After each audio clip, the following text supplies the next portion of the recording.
Hey there guys, it's New here. Excited to bring to you a new video on an update for basically everything I've been doing this past week.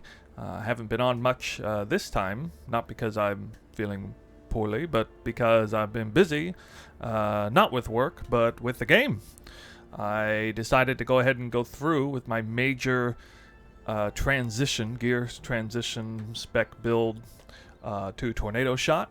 From Caustic Arrow, I've been playing Caustic Arrow, Toxic Rain basically for almost 2 full leagues now, so it was quite a task to undertake. I did not decide to level a new character, and I went ahead and took the same character I have with the unfortunate name of Tox as part of my character's name. I'm just going to leave it that way, whatever.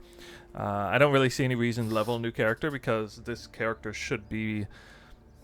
I anticipated at least that it would be better than the Caustic Arrow Toxic Rain character in basically every way. And that's almost true, I think, in hindsight. So, this video, I'm going to share with you everything that's been going on with that transition. It's been quite a challenge. That's why I haven't decided to make a video, to be completely honest with you guys. I haven't felt confident enough to come out with a video yet with a new farming strategy or whatever, because it's taken me a little longer than anticipated to set this build up right, and as well to get Promenade, which is what I wanted to make a new video on. Mirror farming, you know, the combination of transitioning to a new build and then on top of that going for Delirium mirror farming is you know, like a double whammy there on the challenge. So anyway, I'm gonna talk to you about the story, kind of a little bit of the background of the story. If you're not interested in the story of how I've come to arrive at this point, then you can go ahead and skip through the next timestamp, which will be getting into the nitty-gritty on the gear, the spec, you know, the actual swap, the Atlas passives that I'm kind of looking at right now, my POB in particular. I am gonna actually go into and dive into it a little bit. And third, I'll talk about some of the major challenges that I've had. There's been quite a few. If you're someone who is running Tornado Shot and you like mapping with Tornado Shot, you might find this video to be kind of interesting for you. If you're someone who likes magic finding, you might find this video to be pretty interesting. And if you're someone who's like me, who suddenly decided to do a Tornado Shot magic find hybrid, so to speak, you're definitely going to want to watch this video. Maybe you'll get some insight as well. And then basically the fourth thing on this video, I'm going to actually showcase a Promenade run. Just one run, nothing crazy. I don't want this video to be too long because I'm going to get back to work on the actual strategies that I'm planning to run.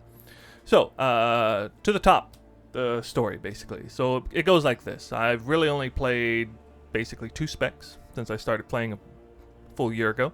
It was Burning Arrow, Elementalist, and then Toxic Rain, or Caustic Arrow, Toxic Rain. I was planning to switch to something different last season, but nothing interested me. The Spectral Shield Throw thing was the big meta, and I don't know. I've played a bower ever since I've been in D2. I always played a Boazon there, basically, and yeah, I like that kind of play style. You know, to each their own. You may agree, you may not. I'm sure whatever you like to play, you just kind of stick with that sort of archetype. You've probably been playing it for a long time, I'd imagine, if you're anything like me. So this time, I was thinking about doing Elemental Explosive Arrow. That's it, yeah, Explosive Arrow. Elementalist, I think, is kind of what I was looking at. Now, it was a good league starter, and people didn't really talk about it for endgame, but I was thinking about trying it for endgame. But then along came Tornado Shot, the Omniscience Tornado Shot. Tornado Shot was already pretty good. But Path of Math came out with a video kind of showcasing how powerful it was. There were a few others before that, but, you know, his is the video that really hit home for a lot of people. And I'm going to shout him out actually multiple times this video because he's kind of directly involved with my decision to do the spec I'm doing as part of the story we'll get to. But anyway, before making the switch to Tornado Shot, I was running Caustic Arrow Toxic Rain, and I capped out at around 16x per hour on the Cemetery. And this season, you know, people thought it was going to be a bossing season.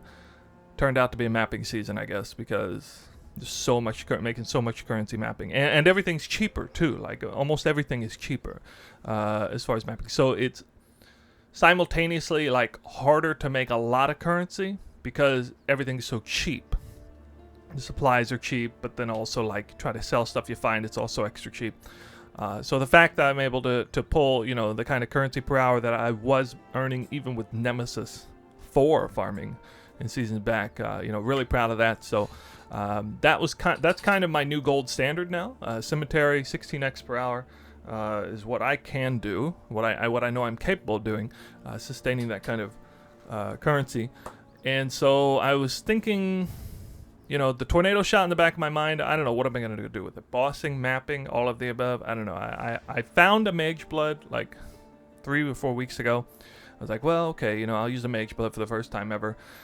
Path of Math, crafted a couple of really amazing bows. I was like, wow, okay, I'm going to farm up a mirror. I'm going to mirror one of those bows. And I was thinking, you know, I'll just go with the elemental version.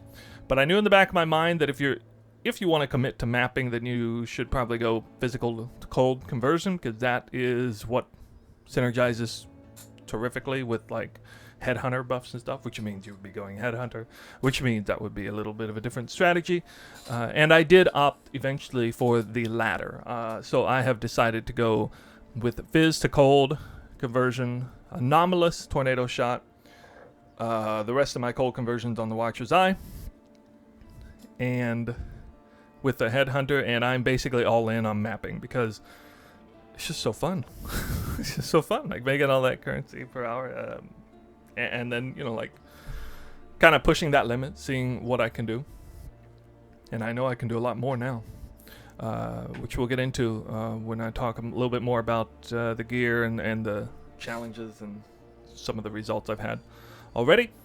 So let's see here. Comparing Caustic Arrow to Toxic Rain. Caustic Arrow, you know, there's one thing about that character that was better than what I'm currently experiencing now, and that was tankiness. It was definitely more tanky. Or rather, more than that was recovery. The dependableness of the recovery. Doing percent damage, essentially life leech on chaos damage from chaos puddles on the ground basically means you're never not getting a ton of life back, as well as recoup. At first I had dual, but then I only had one ring with 18% life recoup. I think that stat's actually way underrated now, because I notice a huge difference. I look at some of my other stats on this character, like I look at my armor, I look at my HP, you know, I look at my evasion, and I kind of have a pretty good understanding about how squishy it should be. It's the recovery, like, kind of, you know, in part 3 of this video, I'm going to talk about some of the challenges, and the recovery has been the biggest one, life recovery.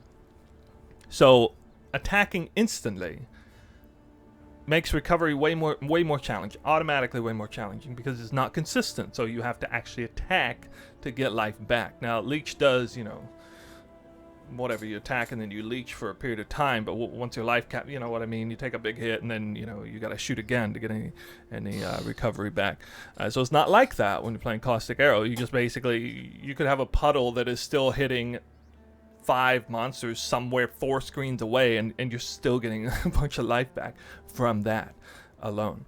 So big differences there. Now, my Caustic Arrow Toxic Raider really did only about 1, maybe 2 million DPS total, like single target or whatever, like real DPS. It was not very much, and the headhunter that I was running on there did not scale the damage on that hardly at all. The attack speed did scale my single target a little bit, but my clear was not very good, and I relied extremely heavily on the Gloom Shrine, which I don't got a problem with that because I freaking love that shrine. A completely new meta for me, but anyway, it really pigeonholed me into creating farming strategies that relied almost entirely on that shrine. And so outside of that 2-minute window, it was like, well, I can't really perform because I don't really have that shrine. You know, I can kill stuff, but I mean, Delirium Mirror, forget it. I did like 1 run with a Delirium Mirror on Promenade with my Caustic Arrow Toxic Rain. I said, nope. Nope. I couldn't kill anything. Not even with the Gloom Shrine at 100% Delirious. It was stuff was way too tanky. So that's what kind of inspired me to do the Tornado Shot, to make that final decision to switch to Tornado Shot on Promenade. And at the same time I was thinking about that, I was like, people do magic finding, right? So I started looking up some of the specs on PoE Ninja, and dude, there were a lot of people who are kind of doing this tornado shot magic finding variation of character. You know, glassy as hell, but you know, dead eye, you know, and like wearing, you know, one white item, one blue item, that weird amulet, and you know, that whole thing. But I didn't want to go that deep into it. I don't like having a glass cannon character. I like having a character that does not die very often. But I was thinking, you know, I think a more balanced magic find approach would be good. Because at the very end of my playing Caustic Arrow, Toxic Rain, I did eventually switch one of my rings out for a Ventor's Gamble. I almost forgot what it was called.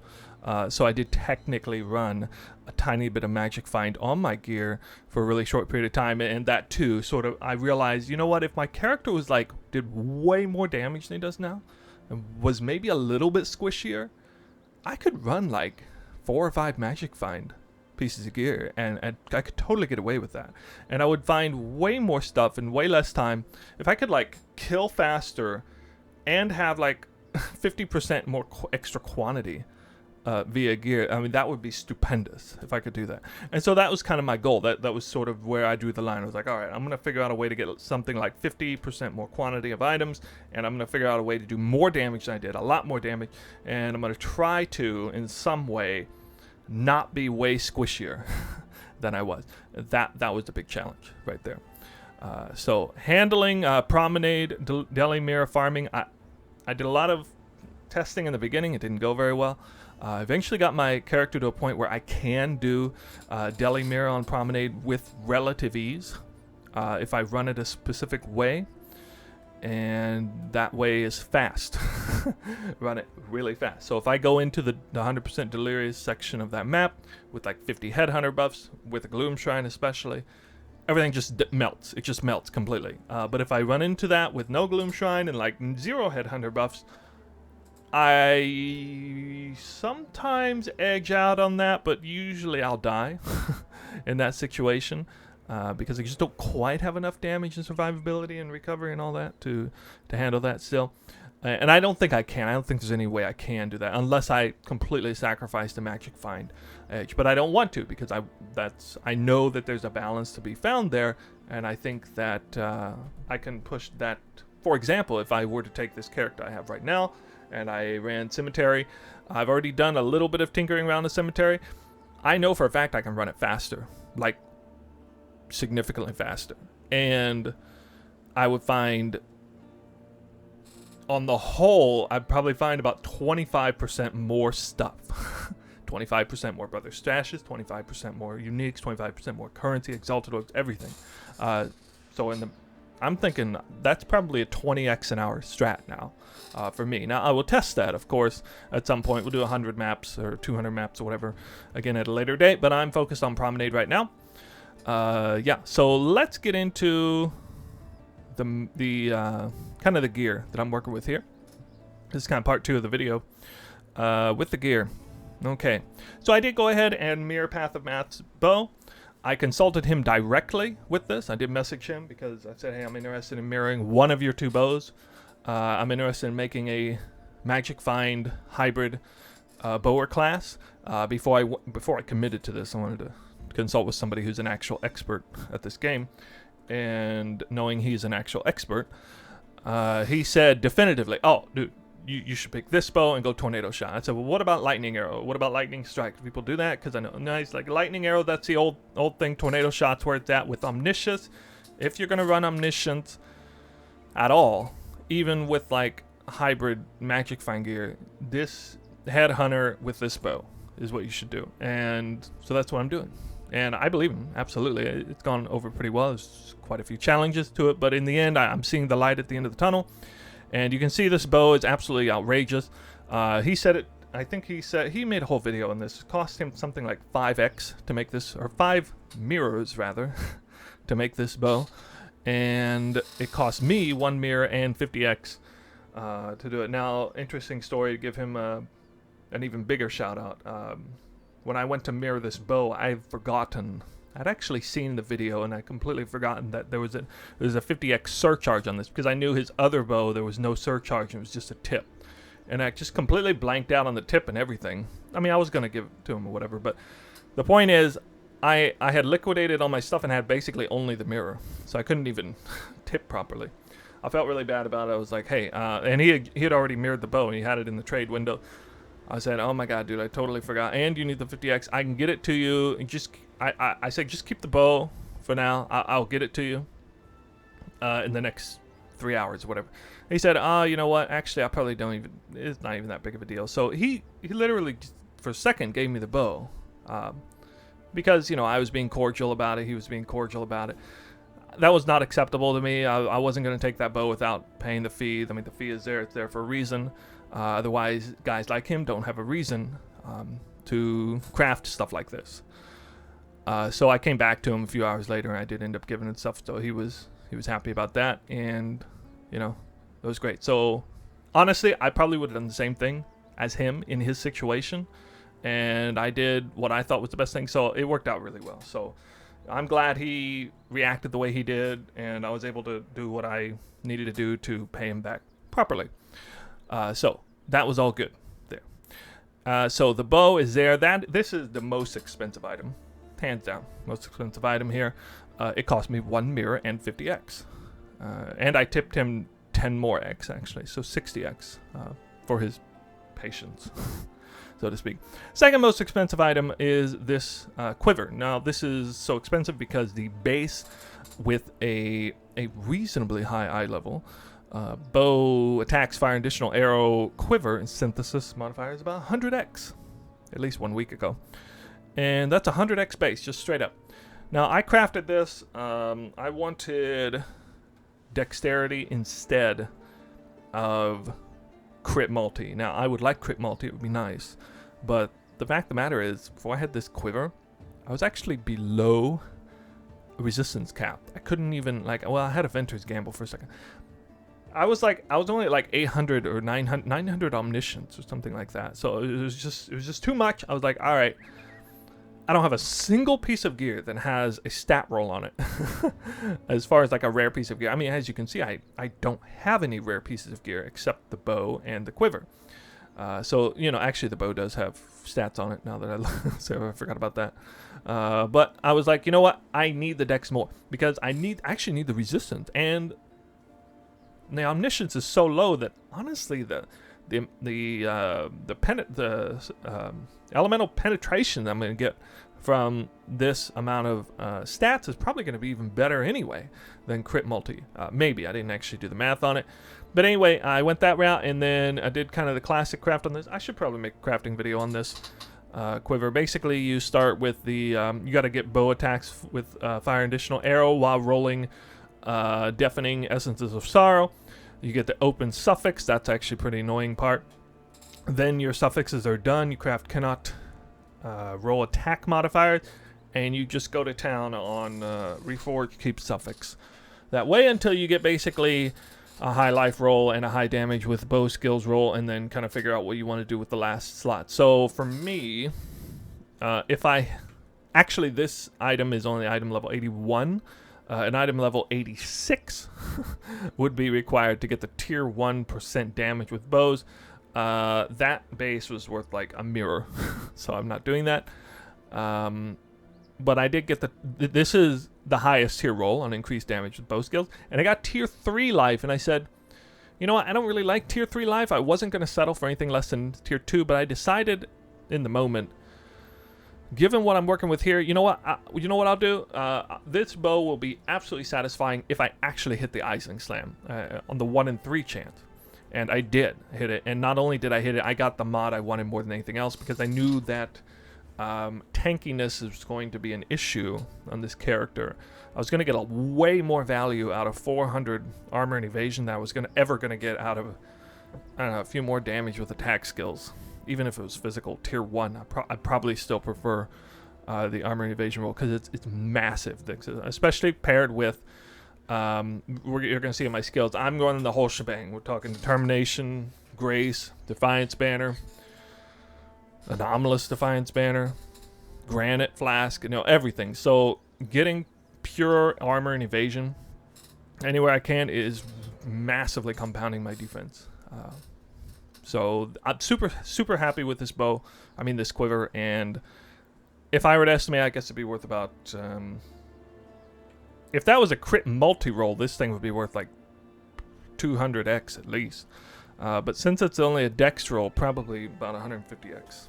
Not really much more than what I had to pay to craft it. I've been swapping out Omniscience, but I did end up getting one that had a good double corrupt, determination, or effect. Actually, I only paid like 30x for this, so surprising. So you notice it's a quantity of items found. So this is now a quasi magic find piece, which is pretty cool. So I really like this double corruption.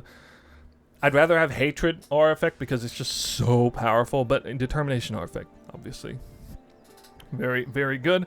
After that, it's basically just run-of-the-mill uniques. Got magic find. We'll go through the magic find pieces. So I got the rings. These rings cost nothing. Double pariah.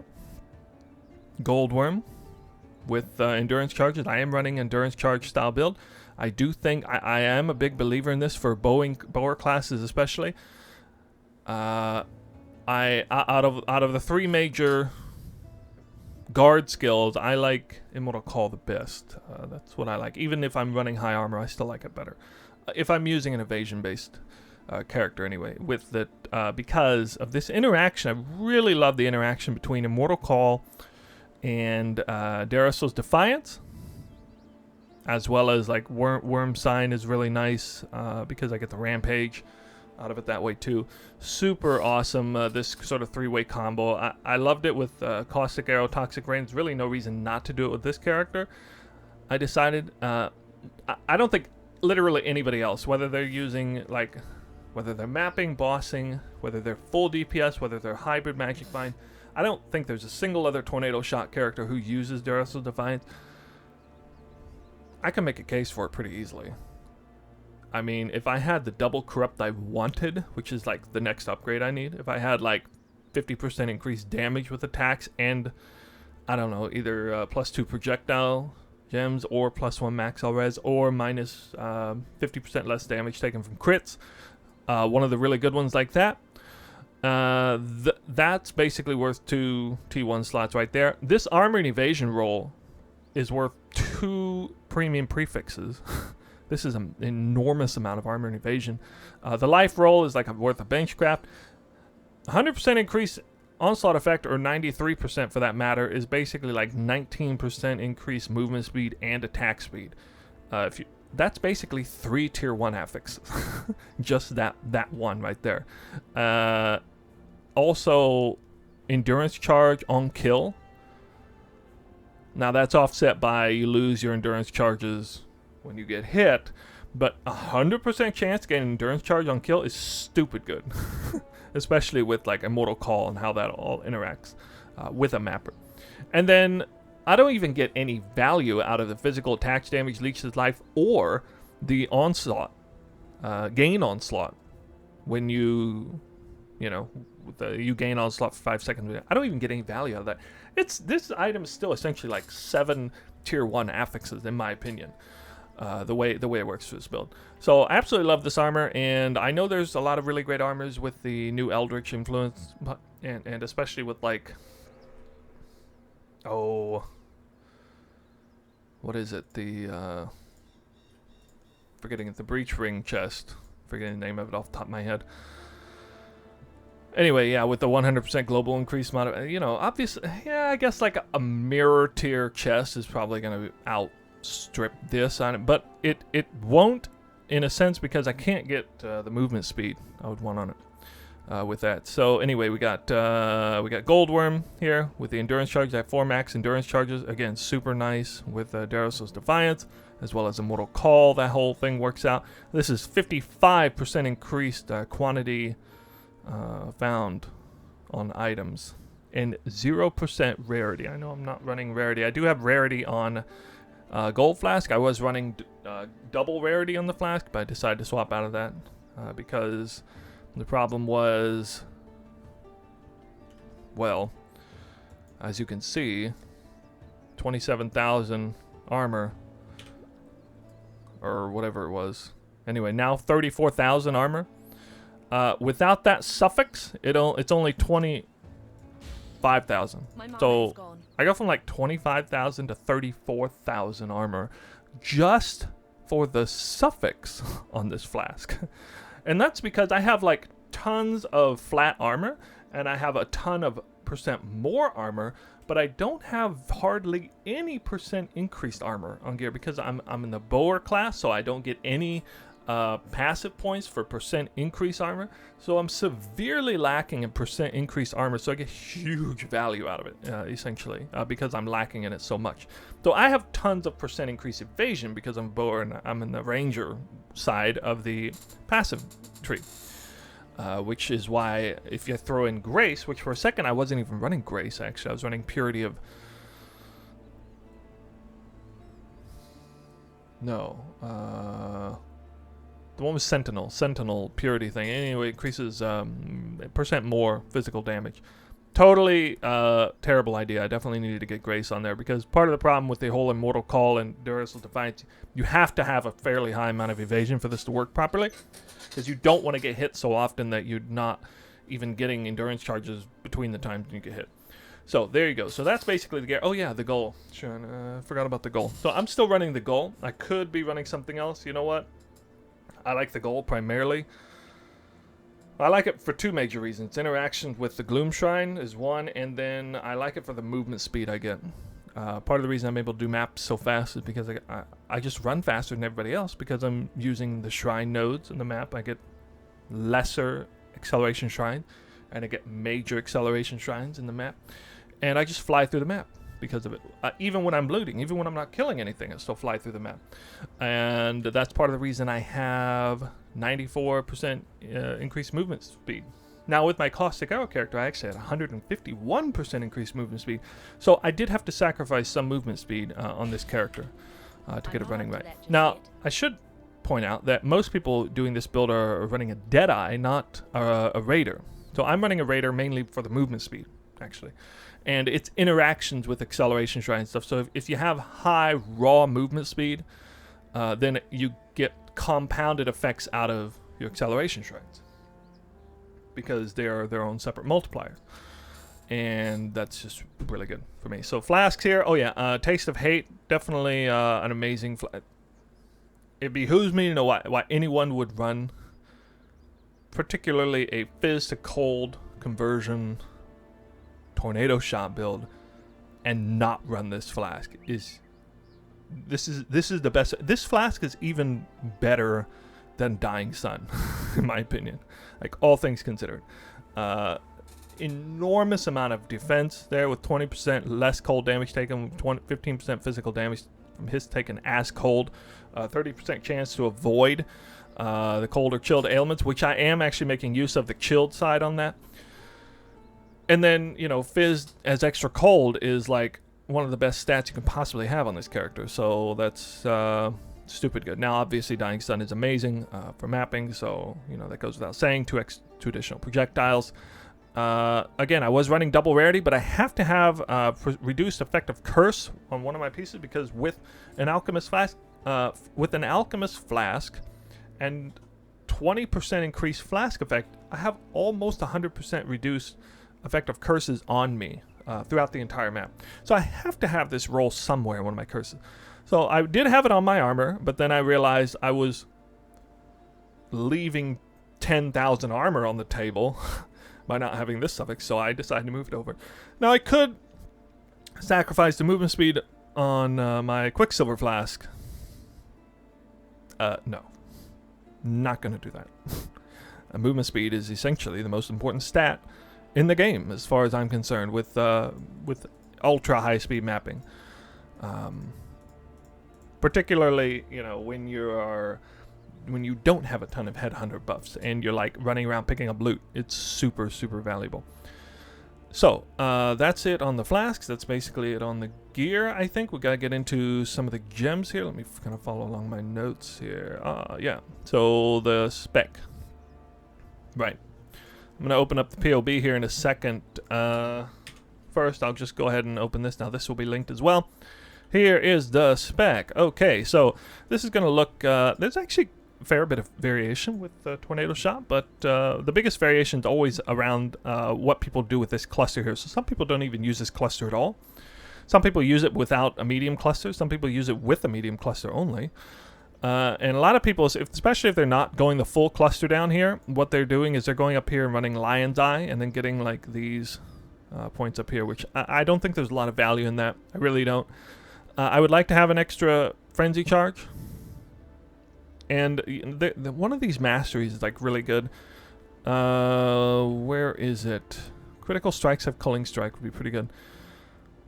6% chance to get a frenzy charge and a power charge on kill. That's actually a really nice stat because my character does not get frenzy charges, or I mean power charges. I went ahead and decided I would rather have % more evasion and 100% increased onslaught effect rather than trying to go this way, the frenzy charge on kill and all that. Also, I'm not running Blood Rage because screw degeneration. My biggest challenge throughout this transition has been life recovery already, and that's without ever even attempting Blood Rage. So I can't even fathom running Blood Rage. Honestly, I don't know how people do it, because the second you get a map that it has like degens on it, it's just terrible. So because I was able to get this wheel down here and 20% chance to avoid ailments, I was able to get this Avatar of the Veil, and I had 70% reduced chance to get ailments. That put me in a place where I could kind of finish out the important ailments with Jewel Implicits, which I did. So on my Jewel Implicits, I have, with these two, I have a 100% chance not to be shocked, which is super important, especially on shocked ground maps. I can now run those. Of course, I have a lot of these that a chance to avoid stun. And then I have a couple jewels have chance to avoid being frozen. I think it's over here, yeah. So I have 2 chances to avoid being frozen. Now, this is covered technically on this flask. But the problem is, when I'm running back through the map and I don't have my flasks up anymore, for some reason I just get frozen like constantly. It seems like Beyond bosses reflect ailments or some crazy crap because it just constantly frees me. I'm not even talking about Hass. I'm talking about like basically any monster. Like I'd shoot a monster and then I would get frozen. Like every time for some wacko reason. I don't even know what's happening. So I was like, screw this. I'm just gonna get 100% frozen immunity through my jewels, even though I have it on the flask. Yeah. Because I'm actually quite vulnerable when I run back through the map. The last time there's a few Beyond monsters lingering around. I have to take care of that. And there are more Beyond monsters lingering around with this build because unlike Caustic Arrow, well, in a sense, I guess, because Caustic Arrow kind of didn't do enough damage to kill them. But with this build, you know, there's no damage over time, ground effects either. So stuff tends to survive in certain situations. Anyway, I don't want to ramble on that. So yeah, I went ahead and got this large cluster. I decided to go with a very, very high value 12 passive skill cluster. One of the best decisions I made. Chaos res is such an issue trying to get that. It doesn't really matter a whole lot for mapping, but I hate the idea of running negative chaos res. So I got a huge amount of it here. Also got a lot of stats, raw stats. Got some good vitality. Get tons of value out of each one of these points here. Yeah, so we got this wheel here. Now, unlike, oh yeah, Deadeyes always do the mark mastery, increased effective marks. So what I did, my mark's already not that amazing because I don't have it on the ascendancy. And mark's not that important, really, for mapping anyway. So what I got is the Frenzy Charge on hit. So I'm able to avoid having to use Blood Rage just from having this mastery. Super awesome. If this mastery didn't exist, I'm not 100% sure what I would have done. I might have honestly went that Lion Eye route and sacrificed all these points up here just for the Frenzy Charge and Power Charge on kill here. Now, I still don't get Power Charges on kill, but I run maps with like dozens of Headhunter buffs. So quite often one of the Headhunter buffs I have is gain all charges, so it's not even that big of a deal. Also running point blank, which is what a lot of people aren't doing. I feel like the damage doesn't matter a whole lot when I'm like mapping, it's like clearing stuff outside. So when it really counts is whenever there's like beyond bosses or the boss, map boss, or I'm 100% delirious or whatever. I'm killing a metamorph, killing a, I don't know, arch nemesis monster or whatever. So that's when I really want the damage, and I have it here with point blank. So I can just shotgun it down real fast. So I do like this strategy. Obviously, I can't go long shot because, again, I'm not running that ascendancy. So this is basically two situations where I don't feel like I'm losing out on not running Deadeye. The increased effective marks, I don't care, really. The long shot, it'd be kind of nice, but I don't think it would really matter a whole lot in the end for mapping. And then, of course, I'm missing Tailwind. But I don't really care because I'm already getting lesser acceleration shrines. I'm already getting acceleration effects from the Headhunter. I'm getting major acceleration shrines. It would be nice to have Tailwind, I admit, but it's not that big of a deal. I'm already getting huge amounts of it. Like, I'm getting way more acceleration stats through the Headhunters and the shrines than I would ever get from Tailwind anyway. So I'm not really missing out on that either. Now, one ascendancy point from the Deadeye I really, really did want is +2 arrows. Okay, so I got it right here. I went ahead and got the Forbidden Flesh for endless munitions. Got it covered right there. Very expensive, but money wasn't a big concern for me. I was able to budget at least 2 mirrors for this transition, so didn't really care that much. Let's see, I got Mantra of Flames with a, quite frankly, godly double corrupt here. And then I got Replica Conquers Efficiency because apparently mana costs are kind of an issue, and my reservation's a little bit tight as well. So I also was able to get reservation efficiency as an implicit. So this works out really nice. Skill effect durations actually does matter too for like a Mortal Call. It's kind of a big deal. And Withering Step, a few other things like that. Obviously, it's a much more important stat for the Caustic Arrow character. Watcher's Eye. Oh, yeah, I have an interesting story with Watcher's Eye. So I did a lot of messing around with the Watcher's Eye. First, I had this one because I was running Vitality with Life on Hit. You got to have Life on Hit on this build. So that was one quick thing I learned real quick because maps sometimes have Cannot Leech. Big problem for this build. Huge problem. However, you can offset that obviously by getting tons of regeneration, but that's not really going to matter when you're in the major thick of it. You need super reliable life recovery. So life gained on hit bypasses both cannot regenerate and cannot leech monsters. I actually wasn't aware of that until about a week ago, but apparently it bypasses both. So super high stat. And Path of Math, again, talked about that a little bit a while ago. However, I no longer need to use this Watcher's Eye because for a hot second I did find this Watcher's Eye, which was, I was so happy when I found this one. Oh my god, this is so good.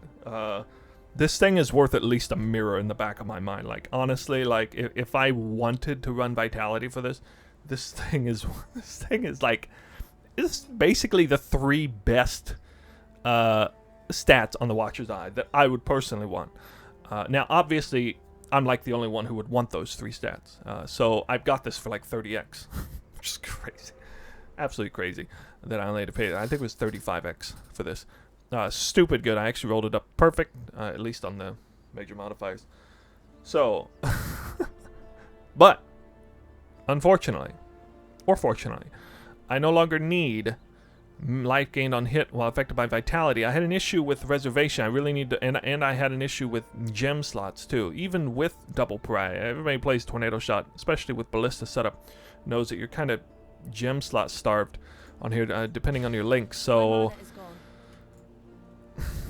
anyway, long story short, I really kind of needed to pull the Vitality. I needed to clear up some reservation because I had issues with hit chance.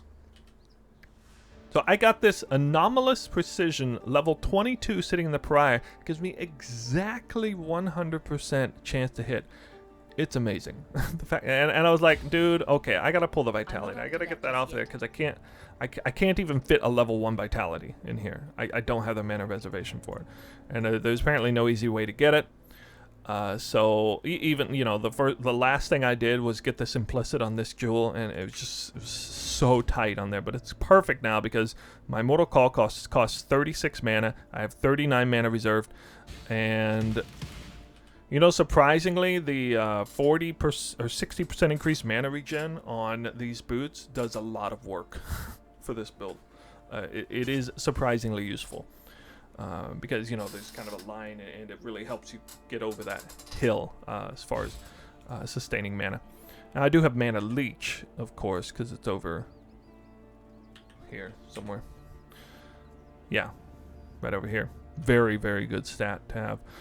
But, you know, I had to go the bottom side of this wheel to get the 20% increased accuracy with bows. I had to get a level 22 precision or higher to hit 100% chance to hit. Therefore, I do not need any accuracy on my gear. Now, I really, really didn't want to have to put accuracy on my quiver, obviously. You might be wondering about this lightning resistance craft on there. Well, that's why it's there, because it puts me to exactly 75%. So, yeah. Surprisingly low amount of omniscience, but even with, what is it?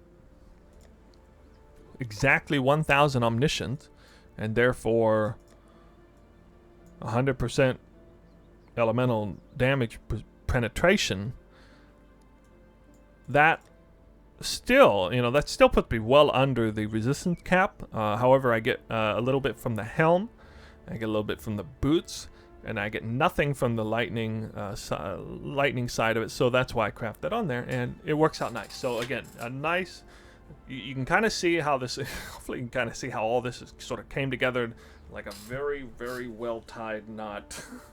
This was really challenging to gear this guy up properly, and particularly wanting to run the Gull. Now, you know, I could have ran whatever the name of that helmet is. Thought I had one or two of those in here somewhere. Well, that's weird. Maybe I sold them all. Yeah, the helmet with percent increased stats up to 15%. I want the shrines. I'm sorry, like that's the way I'm playing this season. I don't care how valuable the shrines are. They can never be replaced, particularly the acceleration shrines. I just can't imagine not having them. So that's, you know, I've made my bed. I'm gonna sleep in it. I'm gonna run the Gull. I'm gonna run the shrine. I also really like the shrines because they're just fantastic for mapping. They're instant. There's something that occur instantly in the game, and it's a mechanic that doesn't require really any extra time to do, which is another reason why I absolutely love it. So yeah, that is basically all of the gear, and then the spec. Let's take one last look at it. Oh yeah, let's look at the brutal restraint here. So I would. Oh hey there guys viewing. Sorry, I'm in the middle of making an update video here. I could run the other jewel, Lethal Pride or whatever it is, and that would be good, obviously. But I opted for brutal restraint. Now, part of the reason I'm doing that is because, well, hey, guess what? Remember how I said I had 100% chance to hit? Part of the reason I have a 100% chance to hit is because my brutal restraint is giving me 16% increased effect non-curse auras on my precision. So, I mean, that knot really, really tight, if you know what I'm saying. Yeah, and of course, getting a lot of extra evasion, a lot of extra armor, a lot of extra damage through hatred, and, you know, Defiance Banner, obviously. I'm running tons of armor, tons of auras. This is an aura-heavy build.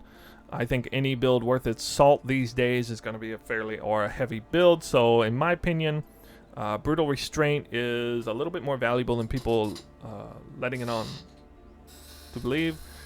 I don't really care about double damage all that much. Not really that important for that is like the big stat for running Lethal Pride, getting the double 5% chance to double your damage. stat, and then of course percent stat, but you got percent dex on this anyway. So let's see what I got. I got 5% increased dexterity. I got alchemist genius here. I got 4% life. I got 5% more dexterity. 8% increased effect non-modifier curse modifiers. I got another 8% increased effect of non-curse auras, and the last one is garbage. Yeah. So I could improve this brutal restraint. Technically, could improve it, but this one's pretty good. I'm on the lookout for one that's better.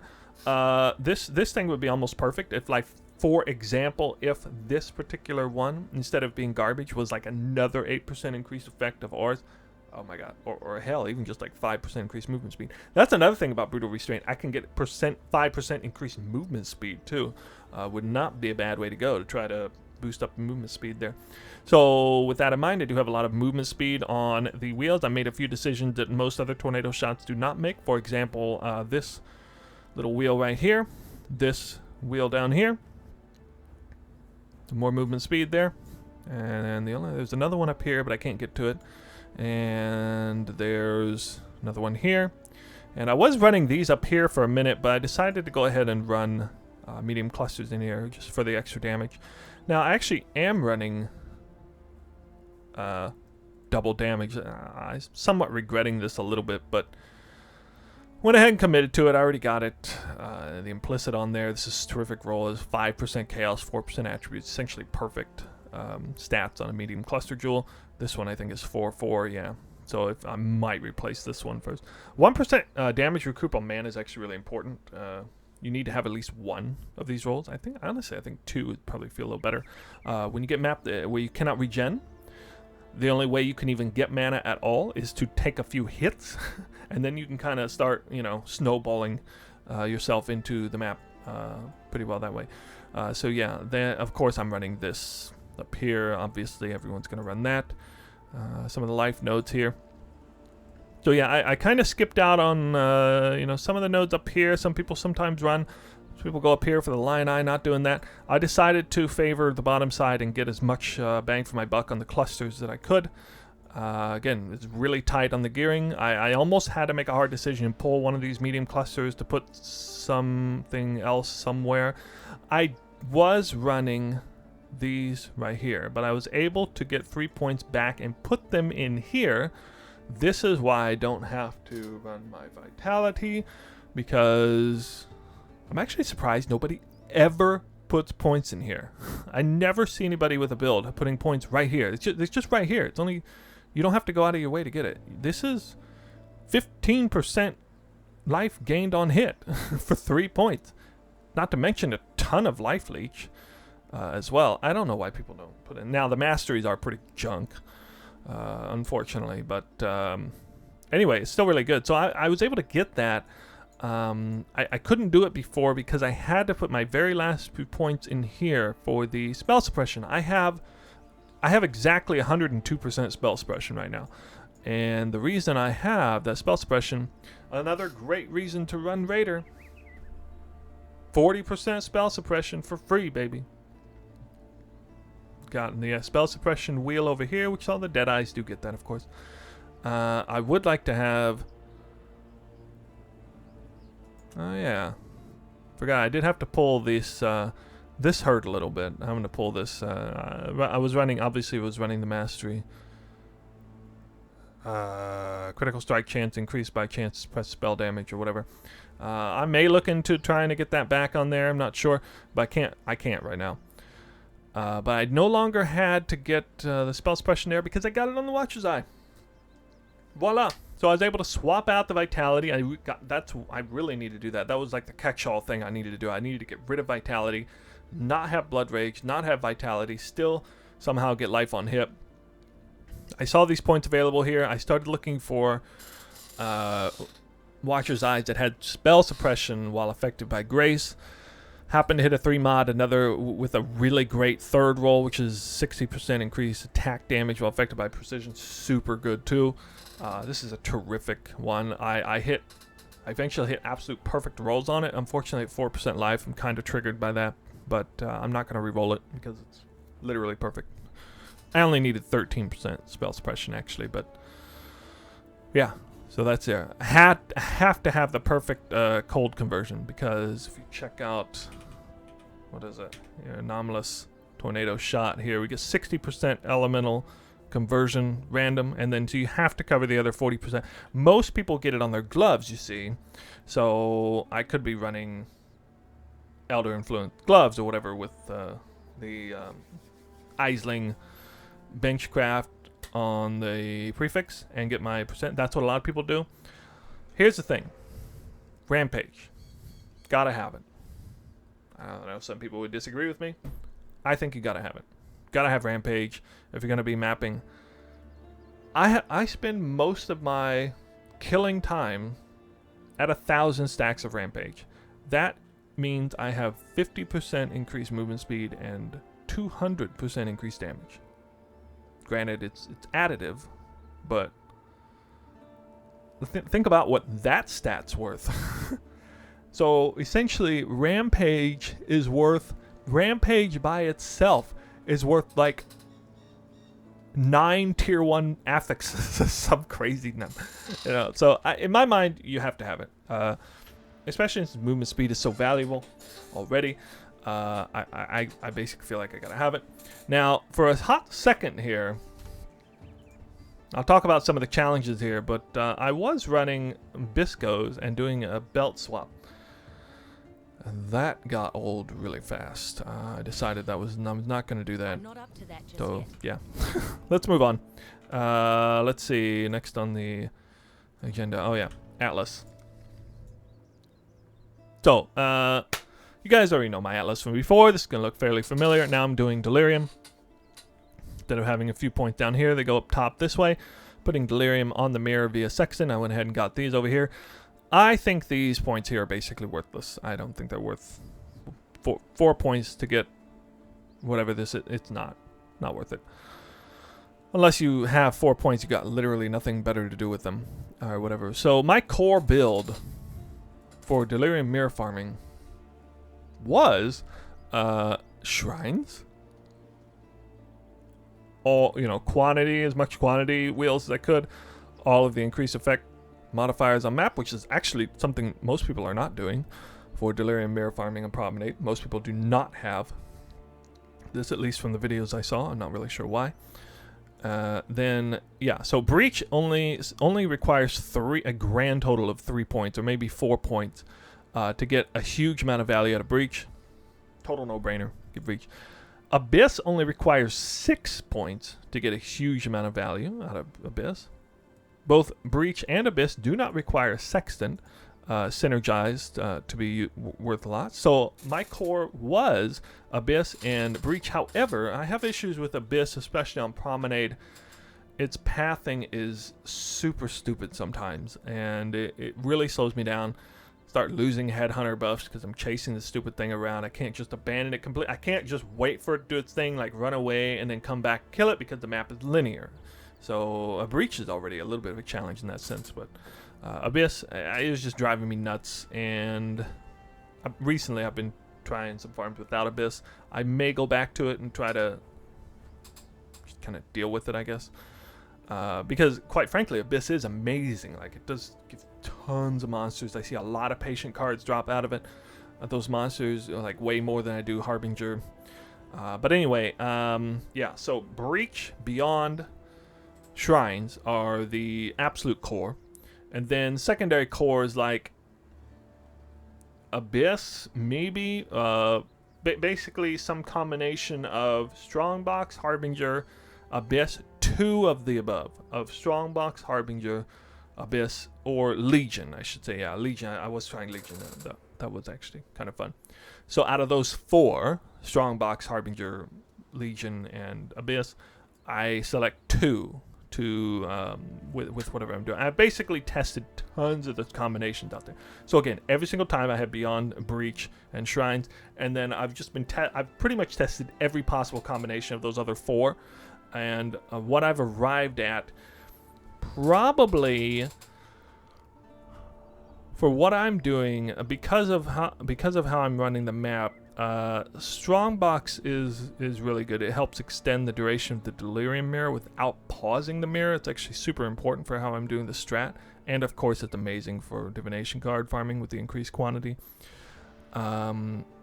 Either Strongbox and Harbinger, or Strongbox and Abyss. Now, the problem is, if I go Strongbox, I feel really compelled to blow 2 sextants on it. I could use just one, but then it just kind of feels a little bad. So Legion requires a sextant too to be worth doing.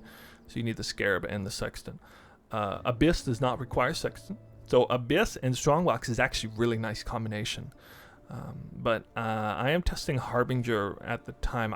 My last test was Harbinger with the sextant, so I went like really hard on Harbinger. Didn't like it at all. Now Promenade has 2 bosses, so you get a fair amount of value out of that sextant. Bosses drop Harbinger currency shards. It was still pitiful currency. It's just not very good. All it does is put 1 more Harbinger on the map, essentially, and that's about it. Yeah.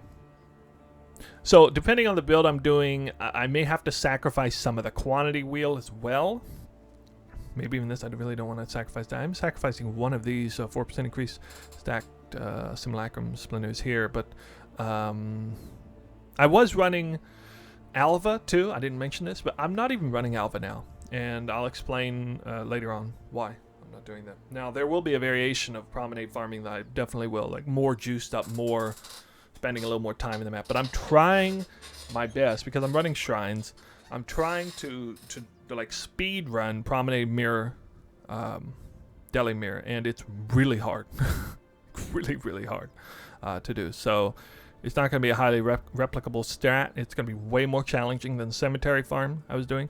And honestly, I don't think it's going to be quite as much currency per hour either. Maybe. At least not the speed farming version. Unless I have some sort of epiphany and I figure something out that I haven't already. But I've been testing it a lot.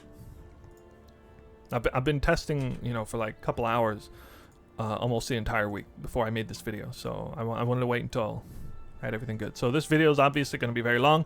Moving into part 3 of it here. This got the challenges. So the major challenges, I already kind of alluded at this. So recovery was a major issue. Now I have 2% life regen on boots if you were hit recently, and I have 2% when moving. And that is a grand total whopping I'm not up to that just yet. 63.6% life while moving, or double that if I'm also hit recently. Yeah, that's basically nothing. So, at one point I was running a level 20 vitality. If I have a level 20 vitality, it's like an extra, with all the increased aura effect that I have, by the way, that's like an extra 250 life regen. Now, I actually feel that. That's pretty nice. The problem is I have to have a high level precision, so I can't do it. And I'm not going, and again, I was running, God, I still can't remember the name of that, Sentinel of Purity Sentinels, whatever it is. It basically, again, I never ran before. Any physical damage player is going to know what that is. It's like 18% more physical damage. Then, part of my I was having major survivability issues, and I decided to go ahead and bite the bullet. Sacrifice regen, sacrifice vitality for grace. Great decision. Because of, again, the fact that I'm running Immortal Call and this chest.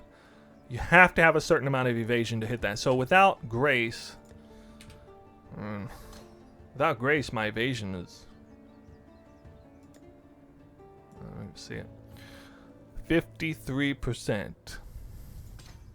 And with grace, 84%.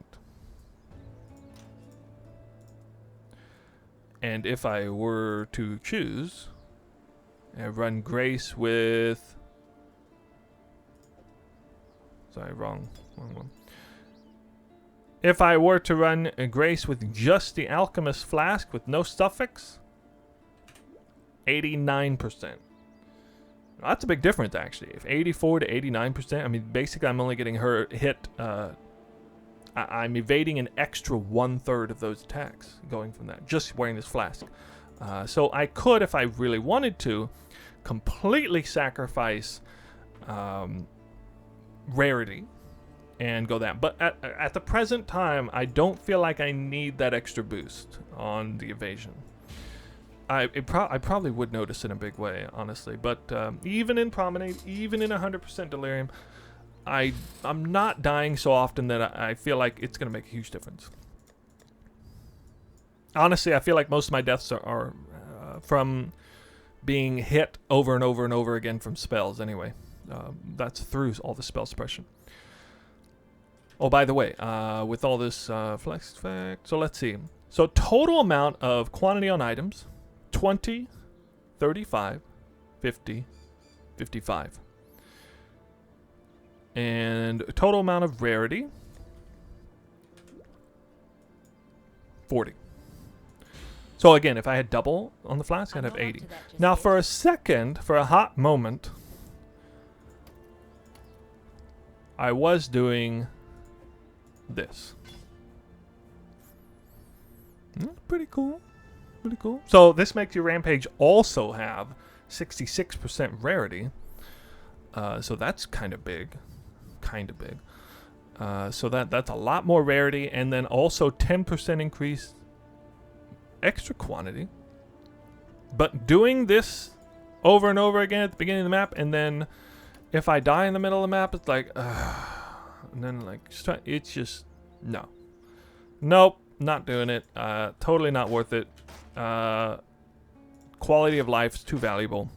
Not doing it. So I decided I would not go ahead and try to do that like sort of maximum hybrid magic find. So that would have been about 65% increased quantity of items on from gear, and quantity of more items from on gear, and then like 105% more rarity. Instead, 55% increased quantity of items on gear and 40% more rarity. I'm gonna settle for that. So that is kind of the final tally here. Now, and again, I think, actually, I did verify this. When I made that video and got the 16x per hour on the cemetery, I had 0% magic find on my gear. Nothing. Zip.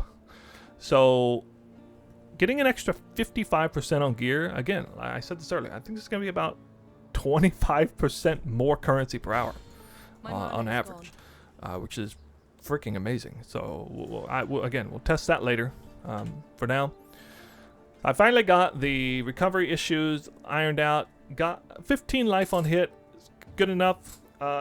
So I also don't want to have to avoid running maps with a lot of specific modifiers. I can run maps with no leech. It's okay. I can still run that pretty much with no problem. I can obviously run maps with no regeneration because I'm not relying on regen hardly at all. That's no problem. And if there's burning ground on the map, I'll just switch the Pantheon. It's fine. Also, I did have some stun, shock, freeze issues. So that was another big challenge I had. I got the freeze issues handled out basically through the implicit. So I had 70% chance to avoid ailments. I get an extra 2 implicits on my jewels for whatever I really wanted to get rid of. So I decided to get rid of freeze and shock that way. Otherwise, I probably shouldn't be running any maps with shocked ground if I don't have that. Because even if I have 99% chance to avoid shock, shocked ground still hits me with 100% of its effect. So you have to have 100% chance to avoid shock ground. And then stun. Now, stun, actually, I do not have 100% chance to avoid stun. I have 73% currently right now. I did make a swap from this point to here for the mana reservation, get an extra 8% increased mana. Otherwise, I don't think I can run this if I'm not mistaken. Actually, I'm curious there. Let's see that for a second here. Hold on a second. Yeah, so you can see that I no longer have the reservation to run a mortal call if I swap that out. So I would rather have 4% max life and 8% void stun there, but can't do it right now. I think I will. Oh yeah, that's right. So I will eventually be able to do that when I re-enchant, or in this case, actually, I'm just going to buy another headhunter and get the accuracy enchantment on it. And with the accuracy, it's like 30% more accuracy, actually. So I think if I do that, I'll be able to move this wheel up here, get some much needed crit multi instead of the accuracy. And then also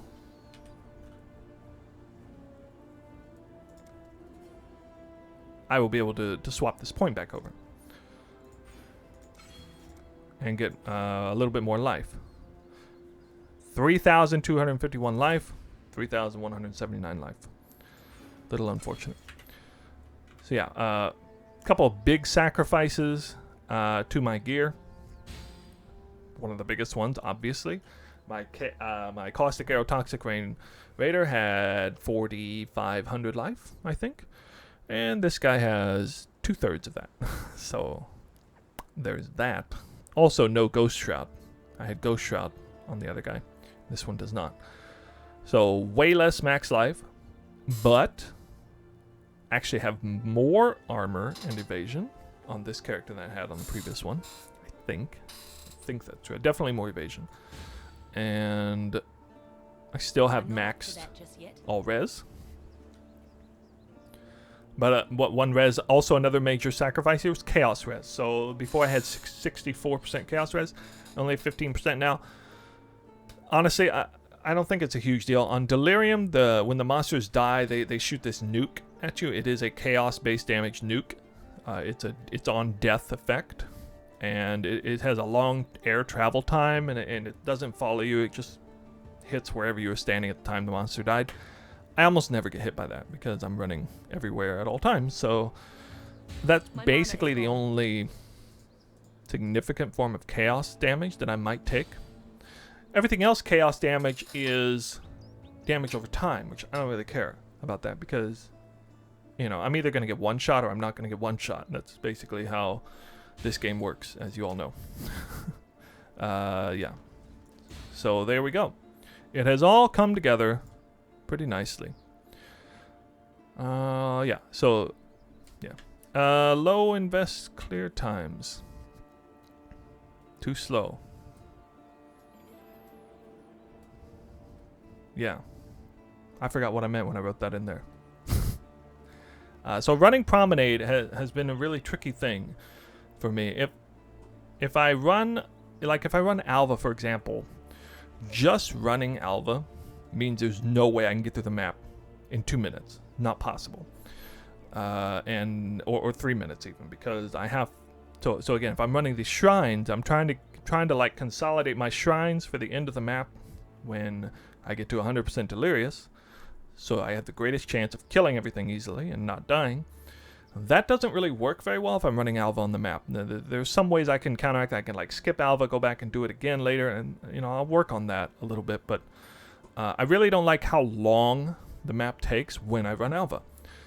Also, Alva doesn't seem like I know it's gonna be kind of hard for you guys to believe this, but when you run maps at a certain speed, like any situation where you have to like go into a new zone, it just kills your mojo. Like you just like your headhunter buffs start depleting, your shrine effects start depleting. You know, it all just goes to hell basically.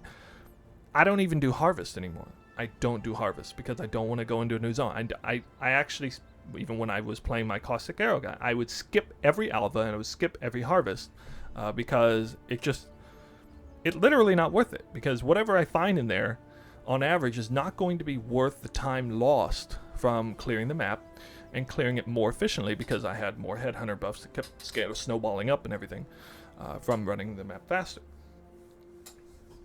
So there's that. So having to run Alva, you know, it seems crazy to run Promenade mirrors and not run Alva, right? And I do think there's a place for Alva. So again, when I do a more higher investment strategy, I will definitely be running Alva. And I think for me, the cutoff is the Sextant corrupted monsters. Sorry, unique monsters drop corrupted items, combined with Beyond on the map, which means I'm not running 8 modded corrupted maps. It means I'm actually rolling my maps, maybe rolling them up to 6 modifiers, as much pack size as I can, and then, you know, that's an investment there. Okay, that's like an investment of 40 chaos per map immediately right there. just to get those rolls on it. And then also, you know, to run out. Now, Alva is free because I have over 100 I'm missions. not up to that just yet. And so do you, maybe. So I'm not going to count Alva against me. But the Sextant unique bosses drop corrupted monsters also does not put any more monsters on the map, so that itself is also a sacrifice. But I have to say, you know, when I did do a few of those runs, I was getting like 12 to 15 sixlings per map, so that's a huge amount of currency getting. And yet, at the same time, it is super annoying because suddenly I'm running maps and I have to zone back out to sell loot, where I wasn't having to do that before. So that, of course, reminds me of Nemesis 3, Nemesis 4 farming, when I cannot just run the map, pick everything up, and then deposit at the end of the map, and then start the next map. So it's a lot of give and take, a lot of sacrifice, you know, some upsides, some downsides. Again, a lot more testing I need to do there, but for now, I'm going to showcase a map that I'm just kind of currently testing. And this is going to be a hyper-fast Promenade run with the deli mirror. This is Harbinger, almost a full spec of Harbinger. I will be running 4 Gilded Scarabs, running Breach, running Strongbox, almost a full spec of Strongbox, and of course Beyond and Shrines. All of the quantity wheels, everything is in there. I have a map here that is actually relatively safe. However, it does have minus max all res, so it's definitely not safe. That's that one modifier. Oh yeah, there is one map modifier I will never run anymore, and that is buffs expire on the player 70% faster. So I believe that counts for Headhunter buffs, and it definitely counts for Shrine buffs. I just throw those maps away now. So that is the map modifier that I do not run anymore. So here we go. We got a Gloom Shrine. Still much better than a Resonating Shrine. Getting the extra shrine is a big deal, but honestly, the most important stat on this section is 50% increased duration of shrine effects on players. That's actually the biggest stat. And then we got double Strongbox. The elevated Strongbox sextant for this one is actually getting really expensive.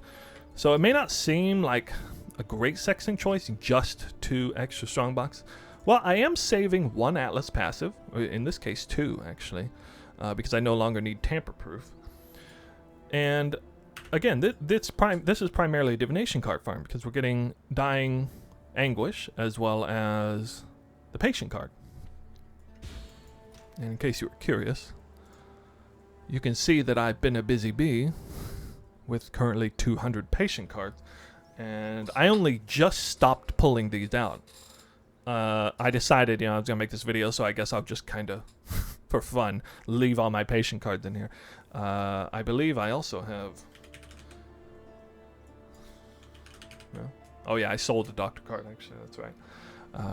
Yeah, I had to liquidate a lot of my currency to make this work. At one point, I was full-blown broke, but I always had good cash flow anyway, so it was never a major problem. But yeah, currently sitting on 200 nurse cards. I kind of did the math in the back of my head. I think it would take me about 14 or 15 hours of farming to farm up 512 patient cards, which is the equivalent. I think that's the number, the equivalent of a doctor card. Here we go. Let's go into a map. So I'll always put Beyond on the device. This map does not have Beyond rolled on it, so that is a little bit extra difficult. But with this, see, here's the thing. I really want to be able to do an 8-modded corrupted farm, because that saves so much time and headache of prep work, of having to roll my maps. I don't have to roll my maps. I can just use the corrupted map sextant periodically, and I can just get them that way. And this is something that a lot of players aren't doing and maybe not able to do, because 8-modded corrupted maps obviously are much more challenging.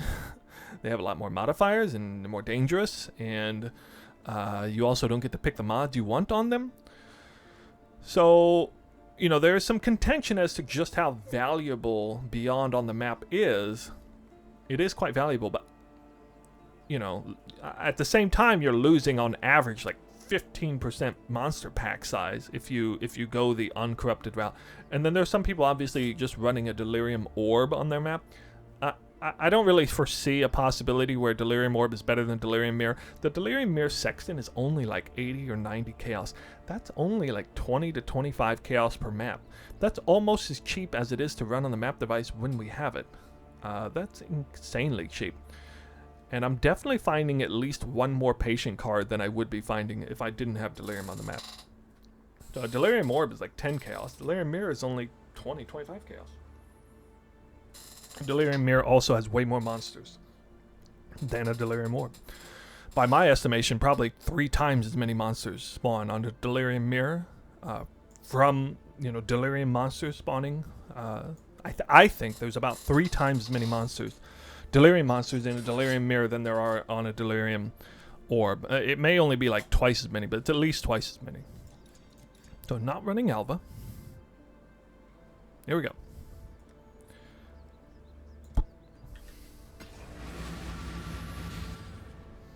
Let me time this run. I've been timing these runs. My goal is... What the hell? 6 minutes? Wow, this is weird. Here we go. 6 minutes. Usually it takes me 6 to 7 minutes to do a run. So I'm timing this run right now. So here's my strat. You're not even going to believe this, probably. I'm not even going to explain it. You guys just watch. What's he doing? Oh, he's grabbing the shrine. Wow, that looks familiar.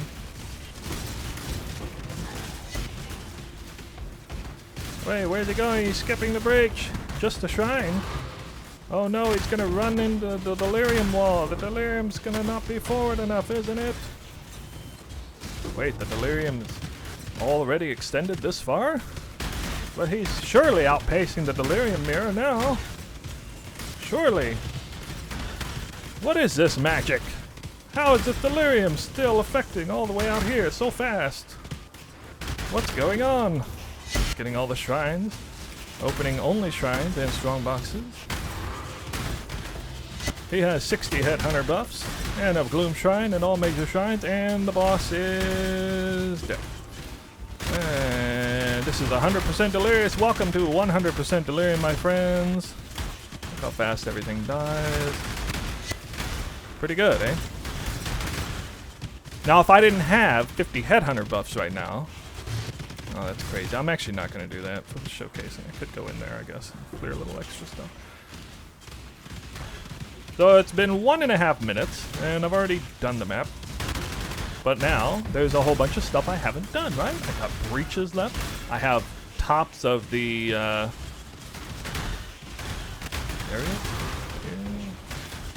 I need an Arch Nemesis. Where is it? Oh, it's a patient card. Yeah. I'm actually really unlucky. I only got 1 patient card so far.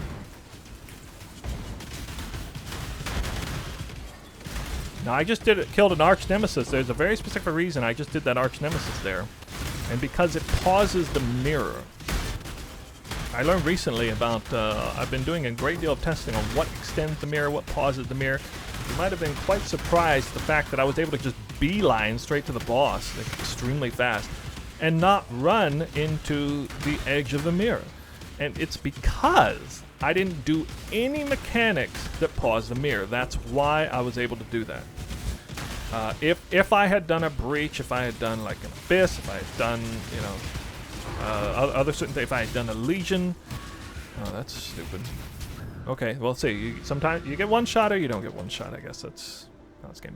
Now, you know, it'll be interesting to see where the mirror's at right now. Look at that. Would you look at that? I still have the mirror. So if you run the map fast enough, even if you die on your way back, you can still progress forward. And now, I'm just gonna, you know, progress through the map front way. So I don't really care. Like, I'll progress backwards or front. Obviously, I don't want to die if I can help it. But the point is, I'm not really losing much value at all out of the mirror. I'm not up to that. I forgot to do this stuff over here, actually. Is that like the first altar that spawned?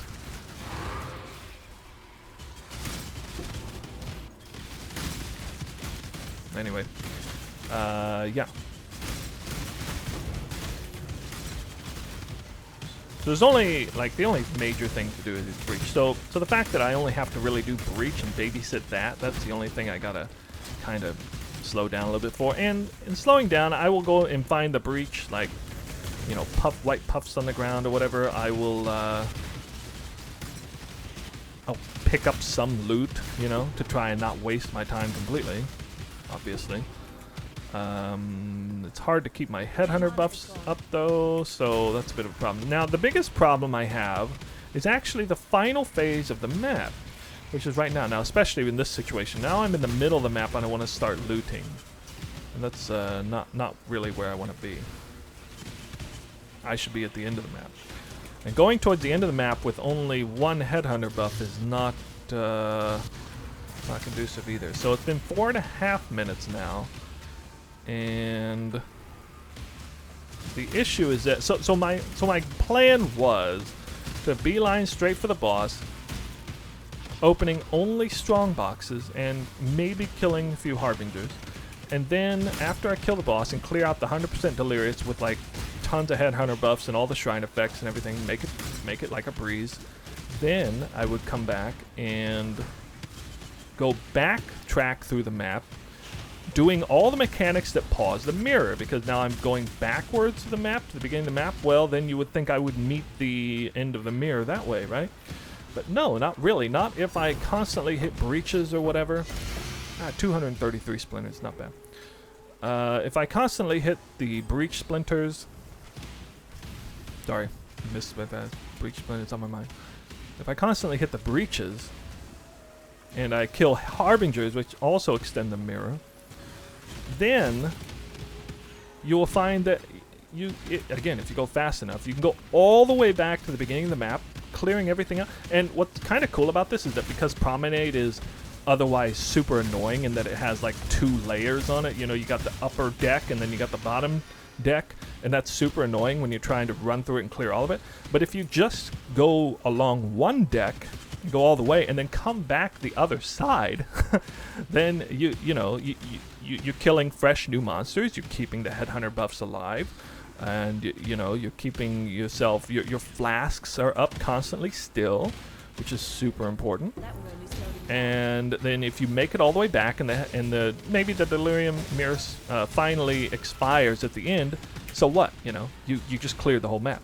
And then after you get back to the beginning, then the only thing left to do is to loot the map. So then we go back again one more time.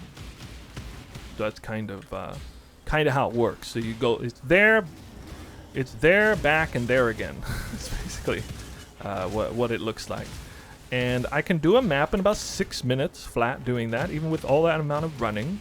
That seems to be kind of the best strategy I've come up with. Because, again, if you... First of all, normally there's 2 ways to run a delirium map. Way 1 is to clear everything and loot everything towards the end. Way 2 is to clear everything and then loot everything on the way back. And then I'm creating kind of way 3 here by killing everything forward, killing half of killing a little more than half of what I want to kill on the way there, killing the other half on the way back, and then looting one more time forward. And if I'm performing as well as I should be, then I will even leave a few extra monsters, like a couple harbingers to have a little bit of life left, so that I can maintain flask buffs and/or acceleration, headhunter buffs on the way back, even for the 3rd time. And that is not easy to do, to kind of manage the map with that level of, idiosyncrasy, I guess. But it is something I have pulled off, and it feels really good when I do. So that was about 7.5 minutes to run there. So it did not make the goal of between 6 and 7 minutes, but certainly a lot better than when I started. So when I started this strategy, regardless of what I was doing, it was like 10 minutes a map. No matter what I did, it was like 10 minutes a map. So I am happy to have gotten that down to consistently below 8 minutes a map. if I can find a way to do this kind of farm in around 5 minutes flat, then I might actually be in contention for like 15x an hour on this strat. But as it stands, with the limited amount of testing I've done, that particular strat, what you just saw there, even if I never die, is 10 to 12x an hour, maybe. Which, you know, is still pretty good. But for me, I can do 15x an hour or more with this character, at least on the cemetery.